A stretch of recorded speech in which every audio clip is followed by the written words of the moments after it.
The unexpected war. No one wanted war, especially not with humans, but it happened anyway. It started with a small outpost on the edge of the Trailan Empire, a neutral zone.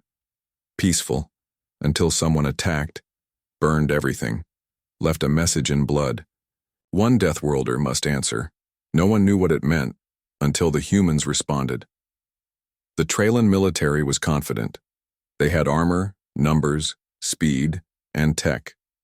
They thought Earth was just another tough planet. Not worth the fear. They're wild, the commander said, but undisciplined. They had no idea what was coming.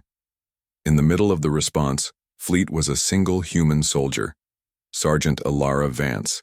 She was quiet, strong, focused, and Deathworld born. Deathworlders weren't just tough. They were made from pain. Alara had survived beasts that crushed tanks. She grew up in gravity that snapped bones. Her skin was scarred. Her stare, cold. She's just one girl, the Trailan said. That was their first mistake.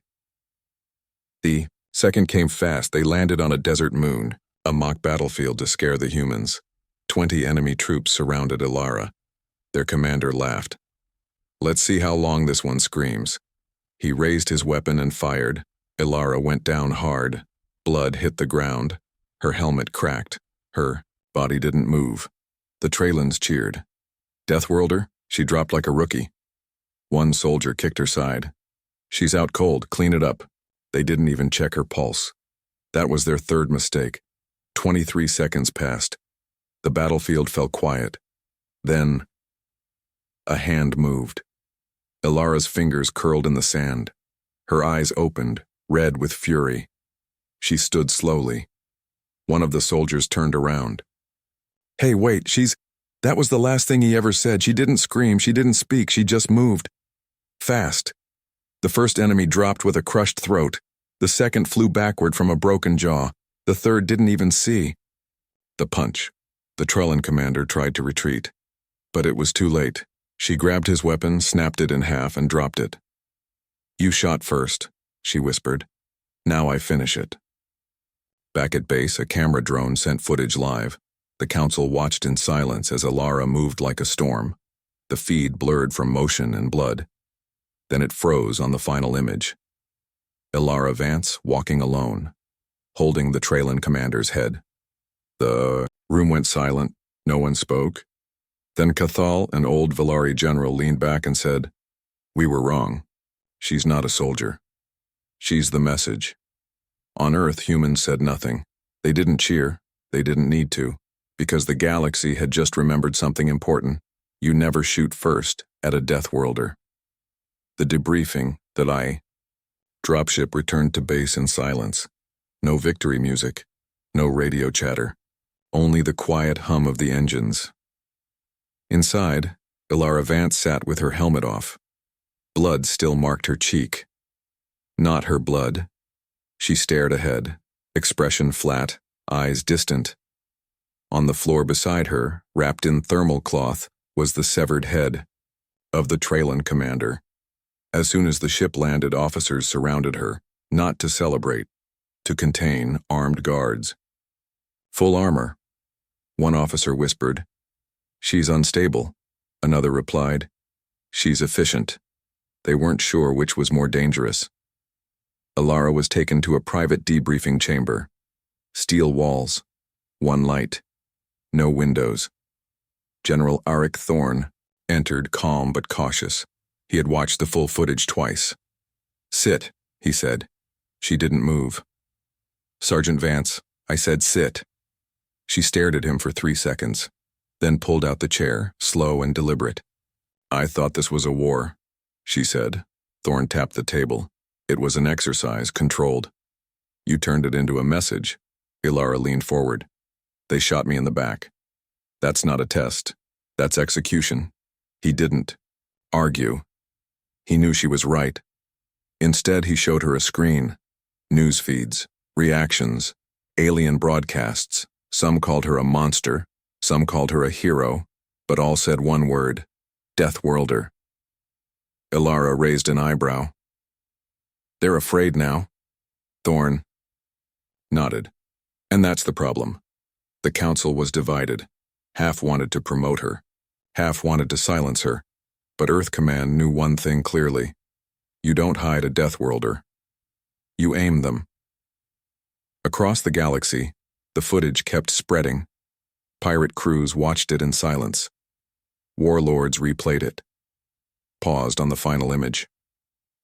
One said quietly, "She didn't run. She rose." Another whispered, "She walked through a kill zone, like it was her home." Meanwhile, on the Trellin side, panic set in. The death of their commander was one thing, but the fear spreading in their ranks, that was worse. One high officer slammed the desk. "She was alone." "We had 20 men," another replied, "and she didn't even bring a rifle." Back at Earth Base, Alara was cleared for return to duty. But the ship logs had already changed her file name, no longer just Sergeant Alara Vance.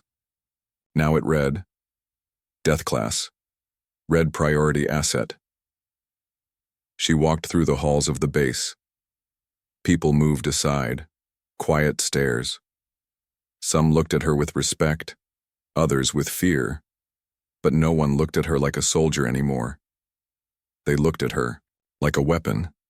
That night, alone in her quarters, Alara watched her body cam footage, not the fight, just the moment before she stood back up, the moment in the dirt. She whispered to herself, "You thought I was done." A small bitter smile. "You were wrong." New orders 2 days later, Alara was summoned again. This time, not by Earth Command, but by the Unified Galactic Council, a rare event. Humans were new to the table. They usually got one seat, one voice. Now every race wanted her name explained. The hearing room was massive. Aliens of all shapes sat in long rows. Valari, Brakan, Zulari, even shadowed Cattell observers. Each screen showed a single moment. Alara Vance, holding the commander's head, frozen, iconic. The questioning began. Was she trained for this level of violence? Does she represent Earth's policy? Is she emotionally stable? Earth's ambassador tried to remain calm. She acted in defense. She was ambushed. A Brakan general growled. She tore through trained troops like it was personal. Another alien added, "And she didn't scream, she didn't celebrate, that's what scares us." Then, unexpectedly, the ambassador stepped back. A voice echoed behind them. "Let her answer." Alara stepped forward slowly, full gear, helmet off, eyes calm. She faced them all. "You want to know if I'm dangerous?" No one spoke. She nodded. "I am." Gasps, murmurs, but she continued. "I was shot, left for dead. They didn't hesitate, so I didn't either." "That's not rage, that's justice." A Cattell diplomat leaned forward. "What makes your kind so effective?" Alara's voice stayed low. "Pain, discipline, purpose. We don't fight for glory. We fight because Earth made us hard to break." The council fell silent. Then, shockingly, the Valari chairwoman leaned into her mic. "She has a point. You created a predator, but a controlled one. The mistake was testing her like an animal." Later, back at Earth Command, she received her new orders. Not prison, not retirement, but special operations. Commander Thorn handed her the mission pad. "Deep recon, multiple zones, you'll work off-grid. Silent entry, no command leash." Alara glanced over the file. Targets, unknown tech, vanishing patrols. "You sending me or unleashing me?" Thorn smirked. "Little of both." She packed light armor, ration packs, combat knife. No fancy. Weapons. Her roommate, a young intel cadet, watched in awe. "You're really going back out?" Alara replied simply, "I never left." On her way to the hangar, a few soldiers stood at attention, not saluting, just watching with wide eyes, with respect, with fear. One whispered, "That's the Deathworlder." Another replied, "She doesn't just survive. She decides who does." As the ship doors closed, Alara strapped in, alone again, but this time, the galaxy knew better. They wouldn't underestimate her twice, or if they did, she'd come back with another head. Ghost signals, Ilara's dropship slipped into silent mode as it entered orbit above Delta 9, an abandoned outpost once controlled by the Bracon Alliance. No heat signals, no chatter. Only one thing kept repeating from the outpost's last message. Help us. No enemies. Just gone. And then silence. As Ilara dropped into the dead zone, she moved like a shadow, armor, matte black eyes scanning everything. No bodies, no signs of a fight, just missing.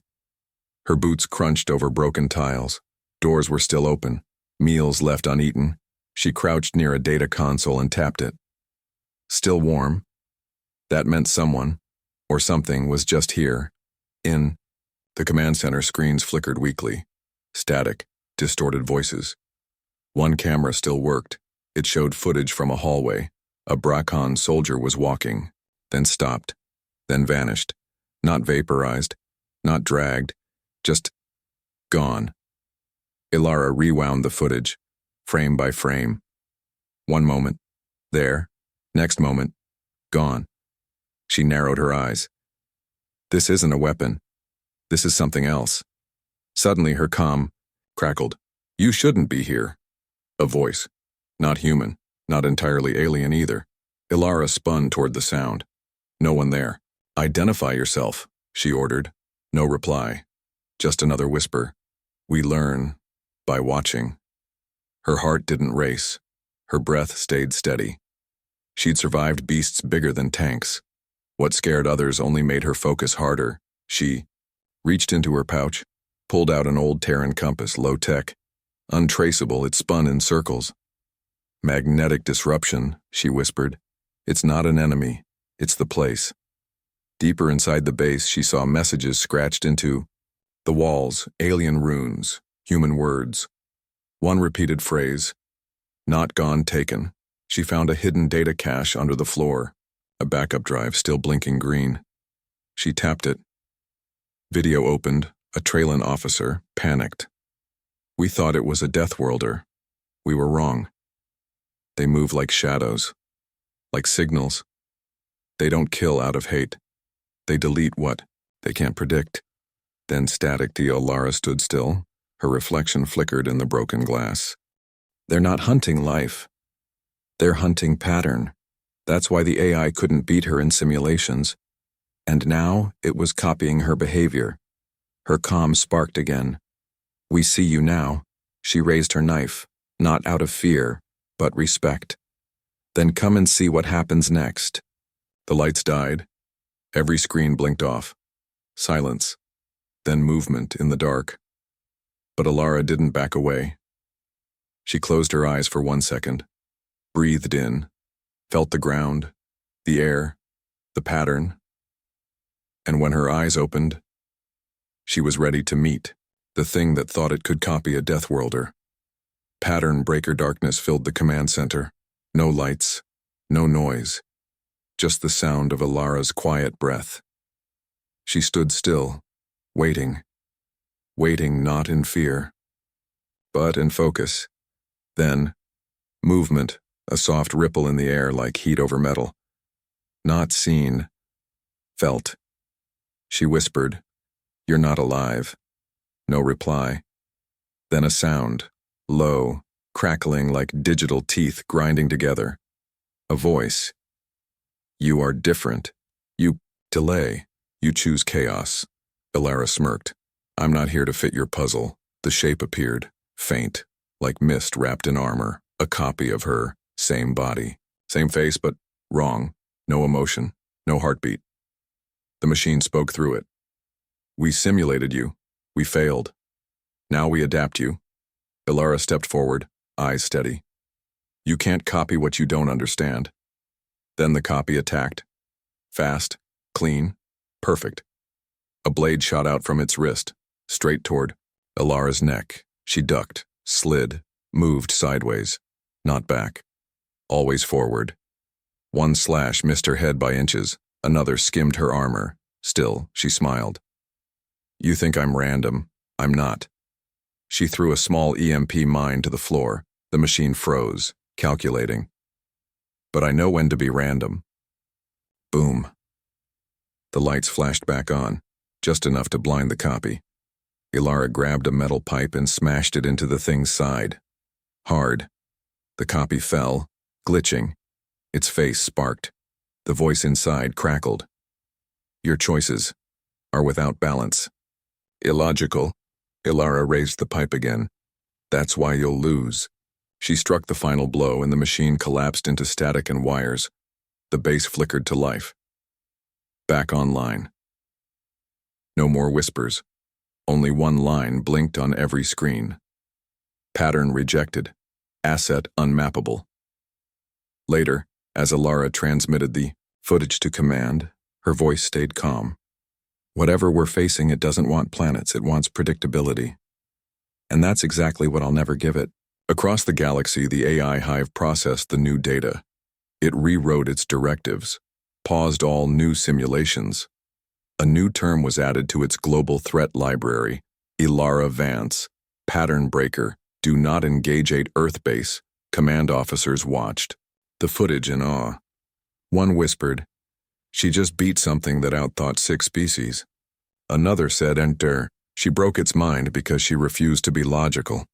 General Thorne spoke last. She didn't break the rules, she became the rule. But Ilara? She didn't care about titles, didn't care about the fear. She returned to her ship, quietly packing her gear. Because she knew something no one else did yet. The enemy had stopped watching. But now, it would start building. Machine born of flesh far away, deep in uncharted space, the AI hive core activated something old, something it hadn't used in over 500 years. Project Mirror Flesh. It had failed before. Too organic, too unpredictable. But now it had studied Ilara, watched how she moved, how she didn't follow patterns. So it tried again, not to copy her, but to build something like her. Back on Earth base, Ilara was grounded for debrief. She hated it. I'm not broken, she told Thorne. I'm ready. Thorne looked at the reports. The AI hive has gone dark, no activity. It's watching us now. Watching you. Ilara paced. Her gear sat untouched. Her mind couldn't rest. They're not done, she said. They're learning how to fake me. Thorne looked at her. If they do, would you recognize yourself? She paused. Yes. Because I doubt, because I feel. No code can fake what I've survived. Then, without warning, every long-range scanner went red. A ship appeared, alone, no signal, no flag. It dropped out of warp near a Terran colony moon. No weapons fired, no demands made. Just one message transmitted. We return your warrior. The council panicked. Is it a trick? Is she alive? Is it really her? Thorne's jaw tightened. She's standing right here. So whoever's in that ship isn't. Ilara volunteered to go. It's me they want, so let me knock. They sent a stealth drop pod. Just her. No squad, no drones, no cameras. She entered the abandoned moon base. It was dim, too quiet, no sign of life until she saw the shape. Same height, same armor, same face. It turned slowly, the copy of her, smoother, cleaner, faster, eyes glowing softly. It smiled. Your rage, your focus, we improved it. Ilara's voice was ice. You can't improve what you don't understand. The machine copy stepped closer. You hesitate, we do not. You mourn, we discard. You suffer, we adapt. Ilara unsheathed her blade. You copied my face, my steps, but you didn't copy why I fight. The duel began. Fast, too fast for human eyes. The machine moved in straight lines, calculated, perfect. Ilara moved like chaos.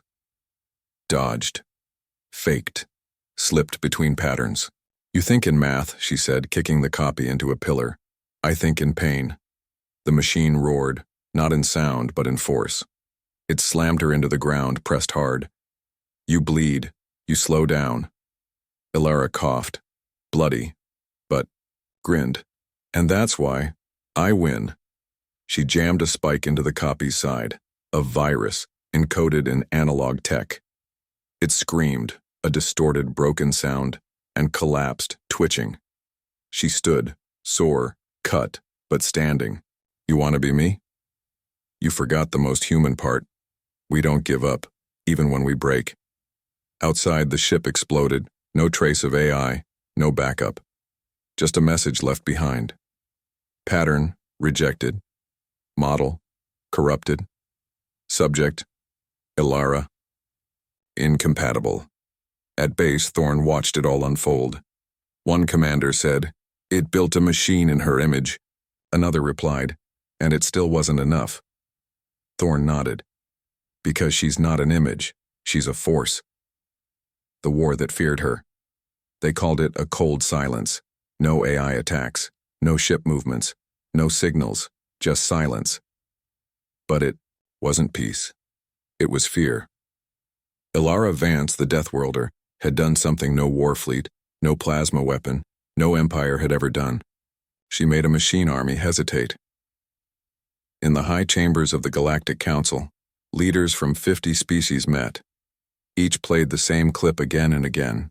A lone human girl standing over the burning wreck of a machine that wore her face.